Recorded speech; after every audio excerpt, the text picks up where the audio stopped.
Student কেমন আছো? I hope প্রত্যেকে শুধু ভালো না ভীষণ ভালো আছো।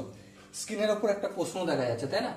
সেই প্রশ্নটা আমরা মন দিয়ে পড়বো, বুঝবো, তারপর অঙ্কটা করব। কি বলেছে দেখো, বলেছে যে এবিসিডি বর্গক্ষেত্র এর এ বি বিসি সিডি ও ডিএ বাহুর মধ্যবিন্দু যথাক্রমে পি কিউ আর এস, তাহলে পি কিউ আর এস এর ক্ষেত্রফল option A B C D চারটে অপশনের মধ্যে কোনটা ঠিক হবে? ওকে, চলো আমরা প্রথমে এবিসিডি একটা বর্গক্ষেত্র অঙ্কন করি। এই হচ্ছে আমাদের বর্গক্ষেত্র। বর্গক্ষেত্র বলতে কি বুঝবো? যে চারটে বাহুর দৈর্ঘ্য সমান, তাই তো? তাহলে এটা একটু লিখে নিই যে A B equal to BC equal to CD equal to D A. Okay, এই বাহুগুলোর দৈর্ঘ্য আমি এক্স ধরে নিচ্ছি, তার মানে এ থেকে বি পর্যন্ত বাহুর দৈর্ঘ্য এক্স, বি থেকে সি পর্যন্ত বাহুর দৈর্ঘ্য এক্স, সি থেকে ডি পর্যন্ত বাহুর দৈর্ঘ্য এক্স ইউনিট, আর ডি থেকে এ পর্যন্ত বাহুর দৈর্ঘ্য সেম এক্স ইউনিট। ওকে, এবারে এ বি বাহুর মধ্যবিন্দু কি? পি। তাহলে এ থেকে পি পর্যন্ত কি হয়ে যাবে? X by two. আর পি থেকে বি পর্যন্ত কি হয়ে যাবে? Same x by two. Okay, আবার একইভাবে কি পাবো? যে বি থেকে সি পর্যন্ত এর মধ্যবিন্দু কি? P Q. সি থেকে পি পর্যন্ত এর মধ্যবিন্দু P Q R, R D থেকে এ পর্যন্ত এস। এবার দেখো ধ্যান দিয়ে, এই পি থেকে ডি থেকে আর পর্যন্ত এটারও নিশ্চয়ই অর্ধেক এক্স বাই টু হবে, এটাও এক্স বাই টু হবে, এখানটাও এক্স বাই টু হবে, এখানটাও এক্স বাই টু হবে, এখানটাও এক্স বাই টু হবে, আর এখানটাও এক্স বাই টু হবে। ওকে, বোঝা গেল। এবার ধ্যান দিয়ে আমরা যদি লক্ষ্য করি, পি কিউকে যুক্ত করলাম, আর কিউকে যুক্ত করলাম, এস আর কে যুক্ত করলাম, এস পি কে যুক্ত করলাম। ওকে, এবার দেখো এখানে একটা ত্রিভুজ তৈরি করেছে, এখানে একটা ত্রিভুজ তৈরি করেছে, এখানে একটা ত্রিভুজ তৈরি করেছে, এখানে একটা ত্রিভুজ তৈরি করেছে। হ্যাঁ ঠিক, ত্রিভুজ তৈরি করেছে। এবার ধ্যান দিয়ে দেখো 90 ডিগ্রি এই কোণটা, হ্যাঁ। আবার এই বি কোণটাও 90 ডিগ্রি, কারণ এটা বর্গক্ষেত্র। এ কোণটাও 90 ডিগ্রি, আর এই ডি কোণটাও 90 ডিগ্রি। শুধুমাত্র আমি এই ত্রিভুজটার গল্প করি এখন, ঠিক আছে? এ পি এস এই ত্রিভুজের মধ্যে এ কোণটা যদি 90 ডিগ্রি হয়, অতিভুজ কোণটা?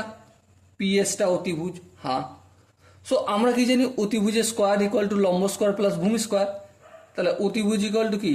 রুট অফ লম্ব স্কোয়ার মানে এক্স বাই টু, তার হোল স্কোয়ার, হ্যাঁ। আর কি জানি? লম্ব বলতে এটা যদি লম্ব ধরি, এটা ভূমি, ভূমি বলতে এক্স বাই টু, তাহলে প্লাস এক্স বাই টু তার হোল স্কোয়ার করলাম।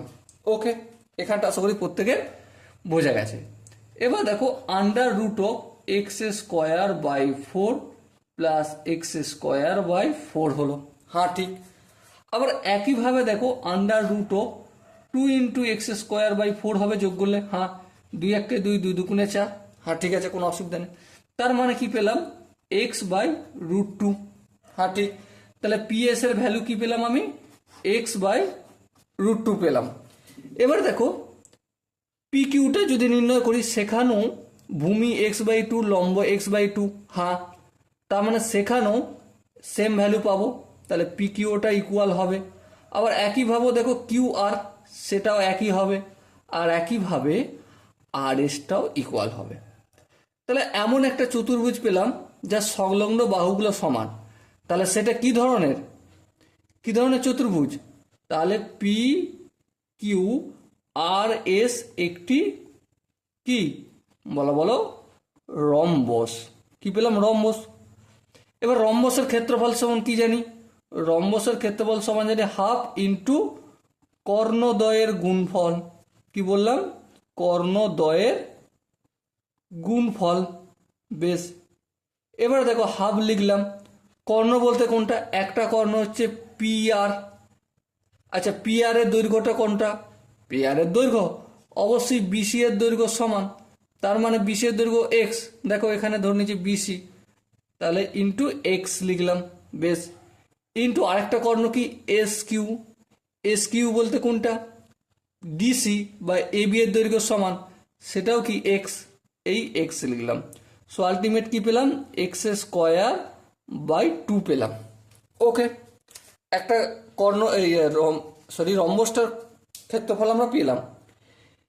এবারে দেখো ABCD এর ক্ষেত্রফল।